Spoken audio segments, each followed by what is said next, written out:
The theme for this game is, can Texas prove they are the best team in the SEC? And how versus Kentucky?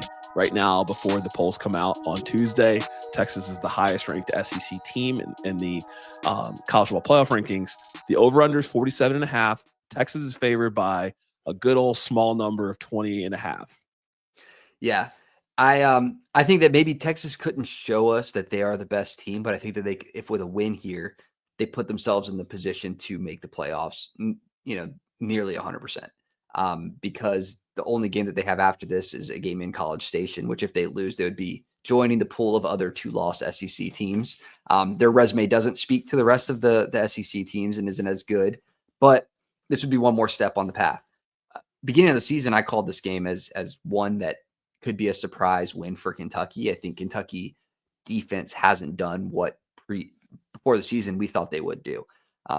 They're dead last in college football for opponent incomplete passes per game. They're one of the bottom for completion percentage of opponents. Teams are throwing the ball all over them and having no trouble doing it. I love that. I love those two stats because, Hunter does an amazing job of looking at the extra in-depth stats. I look at deep stats, and if you look at Kentucky's defense, they're actually like top 5 in the SEC when it comes to passing yards given up per game. But the real story of the tape are the stats that you brought up, right, and the incompletions that they're giving up. And on the other side, off from a rushing defense, they're kind of sitting at bottom, 6 in the SEC as well. And so when I think about the keys for this game for Texas, I was looking at them using guys like Jaden Blue and Quintavarius on the rushing attack, who are combined for 7 touchdowns in the season, to really pound it against Kentucky and take it to them from a offensive perspective to control the tempo of the game and to win this game. Yeah. Teams are successfully throwing on Kentucky. They're opting to run the ball more because of they're able to do it, right? Like if you can do it, do it. If they're giving it to you. It's interesting because Texas hasn't necessarily played that kind of football. So I could see them bringing it out in this game. They're keep their guys healthy, pound the rock a little bit, slow the game down. I think that Texas is and should be strongly favored in this game, at the 20.5 point spread. So I don't think that really there's going to be a clear path for Kentucky to stop Texas offense because of the multitude of things that they can do. What Georgia did effectively against Texas was pressuring the quarterback. We've seen Quinn Ewers multiple times this season force the ball under pressure, off target, 3 and outs, turnovers. It's all about defensive pressure against Texas if you're going to try to win the game. Kentucky can do it. Can they do it over the course of a whole game? I don't think so.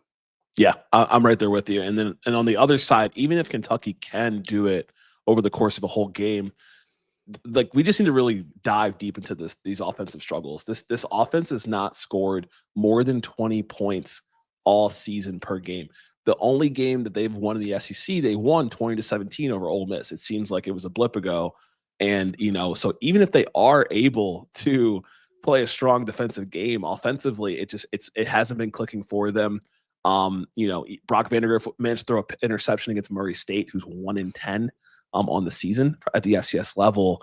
And I think this Texas defense is sitting at number 1 in the SEC when it comes to passing yards given up. So it's going to be a long day, I think, for Kentucky, unless we see something that we haven't seen thus yet this season. Yeah, there's no reason to think that Vandagriff Kentucky breakout performance is going to come this game against Texas. If you're going to do it, it could have come against somebody else. It's not going to come against Texas. To give them some credit, the thing that they've done well this season is some red zone defense. They're giving up a touchdown less than half of the time a team enters the red zone. 46% touchdown rate, 69% scoring rate, 4th best in the country, or 6th best in the country. So they're keeping teams out of the end zone when they get there. It's just how often will Texas live in that zone? Yep. It is the question, because they are throwing the ball a little bit deeper against teams are throwing the ball a little bit deeper against Kentucky when they do. I think Texas has the opportunity to do that with the receiving weapons that they have. So I think Texas stretches it out a little bit and wins big. Yeah, I like Texas in this one big as well. I mean, we talk about all the weapons. Matthew Golden, former Houston Cougar, he's been absolutely lighting it up. Quinn Ewers has had 7 touchdowns over the past 2 games, 5 touchdowns against Florida, 2 touchdowns last week, and no interceptions. And so they've been playing flawless football.